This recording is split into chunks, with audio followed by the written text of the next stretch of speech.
The glass walls of Mercy Heights Medical Center reflected the late afternoon sun casting long golden streaks across the lobby floor, like nature itself was trying to hold its breath. The atmosphere buzzed with sterile efficiency, nurses hustled with clipboards, doctors exchanged clipped updates, and patients whispered their anxieties into their phones. And into this sea of clinical chaos walked Daniel Reed, a man more accustomed to boardrooms than birthing rooms, more familiar with Forbes covers than fetal monitors. Wearing a tailored charcoal suit that screamed power and control, Daniel looked completely out of place. But it didn't matter. His mind was elsewhere. A routine health checkup, one of many his executive assistant insisted on scheduling, had brought him here. That and a gnawing sense of something he couldn't quite name, a restlessness that had nothing to do with his physical health. He had everything, status, wealth, headlines, calling him a genius of private equity. But somewhere in that towering success was a silence, a blankness he had grown too comfortable ignoring. Then it happened. The intercom crackled overhead with a sharp urgency that sliced through the lobby's white noise. Code red. AB negative blood urgently needed. Critical condition. Any matching donors, please report immediately to the emergency ward third floor. Daniel froze. AB negative. That was his blood type, rare, useful, and until now never called upon.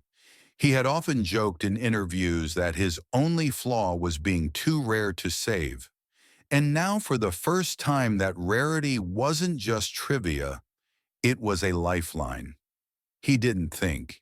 He didn't check his calendar or call his driver.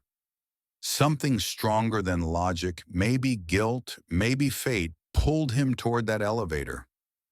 By the time he reached the third floor, a nurse was already prepping him, glancing at his paperwork.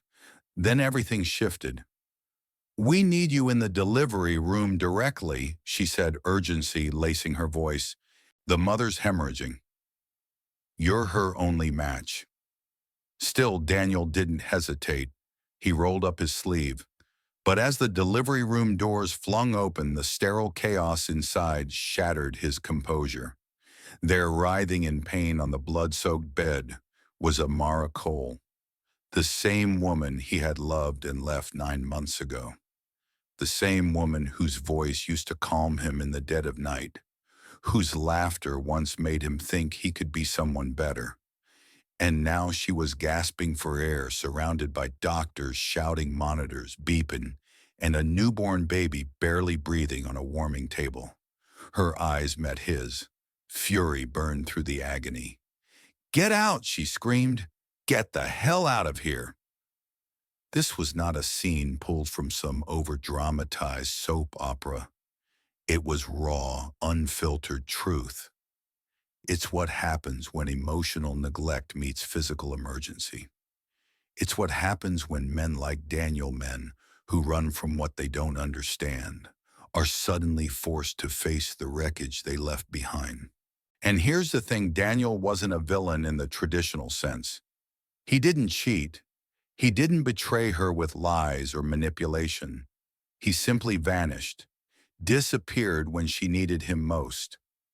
After Amara had whispered, trembling, "I'm pregnant," he had offered nothing but silence. "Do what's best for you," he had said coldly, retreating behind a wall of indifference. No calls, no texts, just absence. And that's often worse than cruelty because indifference cuts deeper than anger. As the baby's cries struggled to rise above the panic, Amara's fury cut deeper. "You left us," she whispered, "and now you want to be the hero." The medical team needed him, and despite her rage, they couldn't turn him away. So Daniel stayed. He gave his blood. He watched the life drain from Amara's eyes and really felt for the first time in years. This isn't just a story about regret. It's about what happens when you live a life so carefully calculated that you forget to calculate love into the equation. And here's where real life comes in. According to research published by the American Psychological Association, emotional abandonment, especially during pregnancy, is a major predictor of long-term relational trauma. Women who experience this kind of abandonment are not just navigating hormonal changes and physical discomfort. They are carrying the emotional weight of rejection, often while working full-time managing social stigma and preparing to raise a child alone. Take the case of Maya, a school counselor from Detroit. Her story mirrors Amara's in many ways. Pregnant after a short-lived but intense relationship, she was ghosted by the child's father the moment she sent a text saying, "We need to talk." For months, she attended appointments alone, watched other couples in waiting rooms, and built a nursery with nothing but YouTube tutorials and silent prayers. When her ex finally reached out months after the birth, she couldn't even find words to answer him. "I don't hate him," she later shared, "but I can't let him pretend that absence doesn't have a cost." Back in the hospital, Daniel's story was unraveling just as fast. After the delivery, Amara's sister Lana found him sitting in a cold hallway, his luxury suit smeared with hospital ink and dried sweat. "You're lucky they needed your blood," she said. "Otherwise, you would have caused more harm than good." For once, Daniel didn't argue. He didn't reach for a witty comeback or lawyered excuse. He just asked barely audibly, "Are they okay?" Lana's cold glare said it all. You don't have the right to ask. And yet somewhere in all that pain, there was one fragile thread. Amara had named the boy Eli Daniel. His name. A quiet acknowledgement, maybe a whisper of what could have been, or what still might be. This is where the redemption arc begins, but not the Hollywood kind. Real redemption isn't built on one dramatic rescue. It's stitched together through quiet, painful consistency. Daniel filed for legal paternity. He started attending supervised visits where he brought teddy bears and froze in place the moment his children entered the room. When Eli reached for him instinctively, Daniel didn't burst into tears, but he did feel something inside him break open. He had signed million-dollar mergers without blinking, but the tiny hand of his child brought him to his knees emotionally. Still, presence alone wasn't enough. Not yet. So Daniel took another step. He began volunteering at a local youth center in Harlem, showing up every day without fanfare, folding paper airplanes, spoon-feeding toddlers, and really listening to stories of kids who'd been let down by fathers who never showed up. No one knew who he was. He wasn't Daniel Reed, the CEO. He was just Uncle Dan. That's what rebuilding looks like. Not money, not grand apologies, but time, consistency, repetition. One day Amara showed up outside the center on her lunch break. She didn't go in. She watched Daniel tie a child's shoelaces, wipe a nose, and laugh at a terrible knock-knock joke. She didn't cry, but she didn't burn with rage either.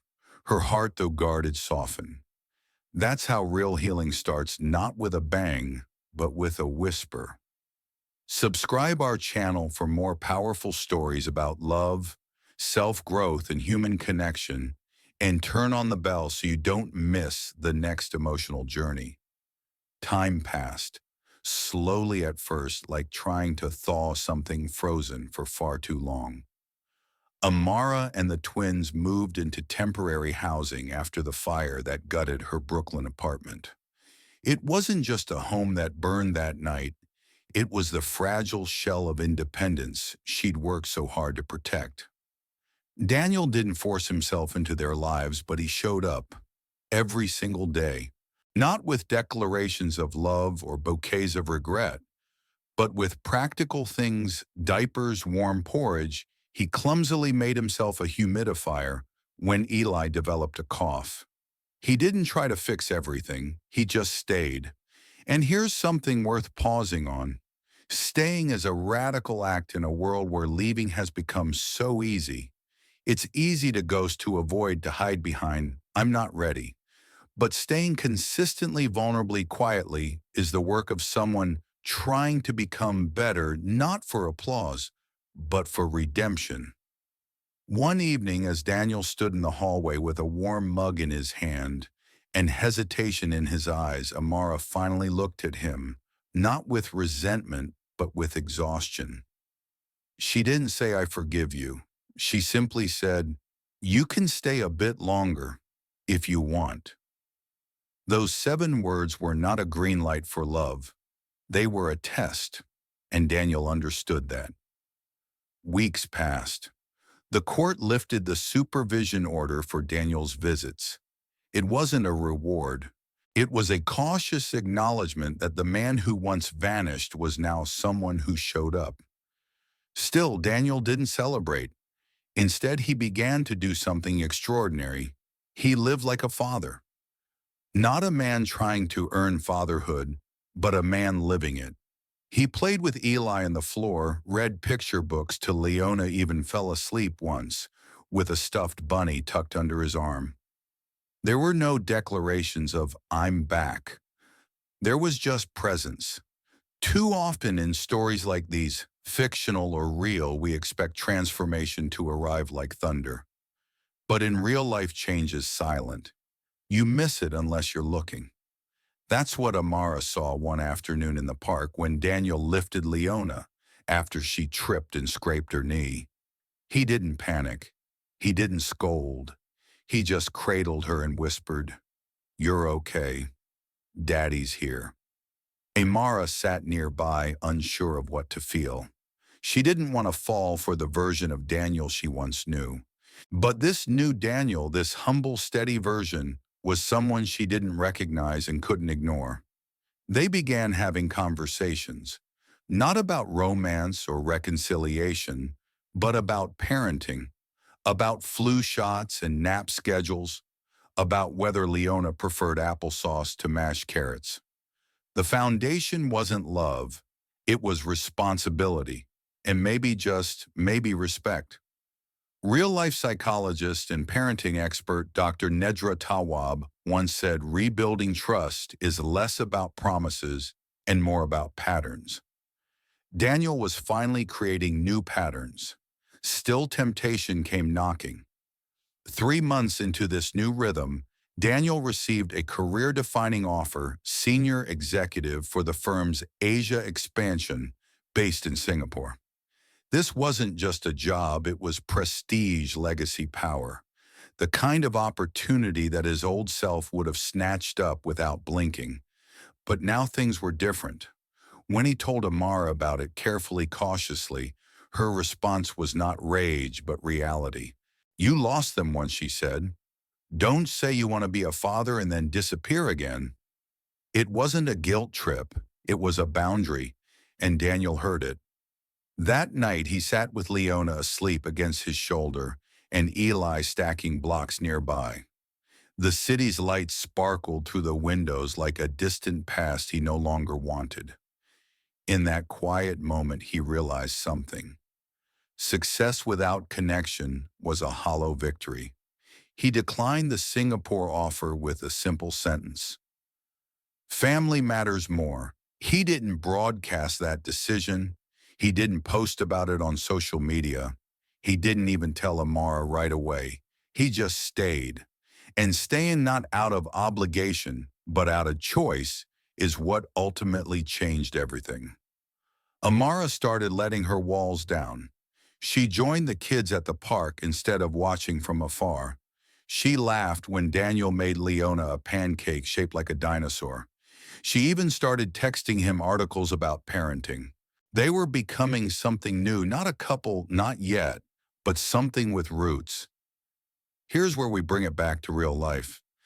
There's a story out of Portland about a man named Marcus, who, like Daniel, abandoned his partner when she became pregnant. Guilt kept him away for the first year, But eventually therapy support groups and a growing sense of purpose pulled him back. He didn't ask for custody, he asked for a chance to contribute. Over 2 years, he became Coach Marcus at his son's Little League team. He paid child support, attended parent-teacher conferences, and never missed a weekend visit. Eventually, his ex invited him to co-host their son's birthday party. When asked if they were getting back together, she replied, "We're not partners, but we are allies, and that's enough." That's the kind of transformation that sticks. It's not flashy, it's not fast, but it's real. Daniel's life shifted in small, irreversible ways. His condo, once a minimalist haven of steel and silence, was now littered with plush toys, finger paint art, and half-eaten animal crackers. He didn't miss the quiet. He relished the chaos. It was proof he was part of something alive. Then came New Year's Eve. Amara sent a message, just 2 words at first: "Thank you." After a pause, she added, "For showing up and for staying." Daniel didn't respond immediately. He read it 3 times. Then he typed, "I'm not the man I used to be, but everything I do now is for you and the kids. They didn't say I love you. And maybe they didn't have to, because sometimes love isn't about returning to where you left off. It's about learning to walk side by side again, even if it's on a brand new path." That's the lesson at the heart of this story, not just for Daniel or Amara, but for any of us who have failed someone we love. Redemption doesn't come with a grand apology or a Hollywood ending. It comes with showing up, again and again, with consistency, with humility, and with a willingness to sit in discomfort while earning back trust. Because fatherhood, and really any relationship worth saving, isn't built on perfection. It's built on presence. Spring arrived quietly that year, the kind of spring that doesn't announce itself with fireworks, but with subtle signs: longer light, softer winds, and the tiny invisible moments where people begin to heal without realizing it. In the park where Daniel now took Leona and Eli almost every weekend, golden leaves had turned to soft green. Laughter filled the air again, but this time it wasn't just coming from children. It came from Amara, too. She no longer stood back with folded arms. She joined in, sometimes pushing Leona on the swing, sometimes sipping coffee next to Daniel on the bench.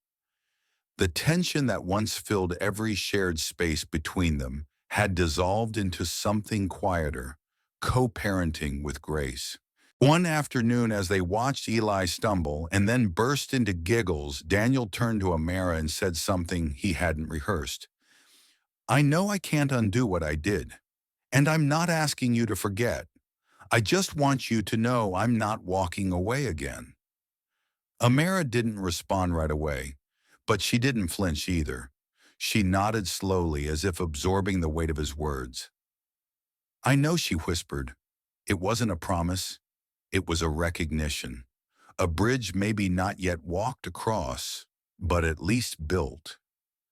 Over the next few months, Daniel's relationship with the twins deepened. It wasn't measured in hugs or words, but in rituals. Every Thursday evening, he cooked dinner for them. His spaghetti was always overcooked, but Eli loved it. Every Saturday, they'd visit the same bookstore downtown, where Leona would pick out the same picture book each time, even though she already had it memorized. And every night they spent at his place, Daniel tucked them in himself: no nanny, no assistant, no delegation. Because real parenting isn't what happens when it's convenient. It's what you choose to do when no one is watching. It would be easy to end the story here, to tie it up with a romantic reconciliation, a wedding, a perfect family photo. But that wouldn't be true, and it wouldn't be honest. Because the truth is, Daniel and Amara didn't rush back into being a couple. They didn't label what they had. They just kept showing up as parents, as people learning to coexist without stepping on each other's wounds. And for Daniel, that was enough. You see, when we talk about redemption, we often imagine it as a grand transformation. But real redemption is slow. It's unpaid emotional labor. It's doing the thing again and again until the people you love don't have to wonder if you mean it this time. Let's pause here and bring in another true story, this one, from a social worker in Houston named Tamika. She worked with a father named Joel who had spent 5 years in prison and missed the birth of his daughter. When he got out, he told Tamika he wanted full custody. Tamika said no, not yet. She doesn't know you, she explained. So don't come in as a father. Come in as someone who cares. Joel spent 2 years just being present. School pickups, birthday parties, showing up even when he wasn't allowed in the room. Eventually, his daughter asked to see him, and when she finally called him dad, he cried in the hallway like a child himself. Presence is the foundation of everything we hope to rebuild. And Daniel, once a man who disappeared into silence, was now present in every sense. Not just physically, but emotionally. He stopped running from discomfort. He started sitting with it, understanding it, growing from it. It's something we all need to hear, especially in a world where avoidance is packaged as self-care and ghosting is brushed off as just not ready. Responsibility isn't always about being perfect. It's about showing up even when it's hard, even when it's late. That's the difference between apology and accountability. One evening, Amara came by Daniel's place to pick up the kids. The condo that was once pristine and cold now had crayon drawings on the fridge, a tiny pair of pink sneakers by the door, and the unmistakable smell of popcorn in the air. She smiled as she stepped inside, not because she was ready to rekindle anything, but because for the first time she believed what she was seeing. Consistency. As she packed up Leona's overnight bag, Daniel knelt to zip Eli's hoodie. "Thanks for bringing the books," Amara said, glancing at the pile of bedtime stories he had gathered for the kids. "They really like them." Daniel smiled. "They like what you read to them. I just picked the covers." A small moment, but a warm one. That's the thing about healing. It doesn't always look like reconciliation. Sometimes it looks like mutual respect and a shared bedtime routine. Sometimes it looks like deciding that your children deserve better than your resentment. On New Year's Eve, nearly a year since that day at the hospital, Daniel stood on the balcony of his apartment, not alone this time. Eli was asleep in his arms. Leona sat beside Amara on the couch, watching animated fireworks on the TV screen. They didn't toast to love, they toasted to growth. Amara leaned over and said softly, "We're not who we used to be." Daniel nodded. "And maybe that's okay." Here's a lesson, one we don't hear often enough. Love doesn't always mean romance. Forgiveness doesn't mean forgetting. And redemption doesn't require a second chance at everything. Sometimes it's enough to be better than who you were. The road from abandonment to presence is long. It's full of detours and days where you doubt your own intentions. But if there's anything Daniel's story reminds us of, it's that it's never too late to begin again. Not with grand gestures, but with one small, courageous act: showing up. Again, and again, and again. Because in the end, it's not the titles you hold or the money you earn that define your legacy. It's the moments your child reaches for your hand, not because they remember, but because they trust you'll be there. And that, more than any title or triumph, is what makes someone a father. Thanks for staying with us until the end. If this story moved you, made you think, consider sharing it with someone who might need it today. Subscribe our channel for more powerful stories about love, self-growth, and human connection. And turn on the bell so you don't miss the next emotional journey.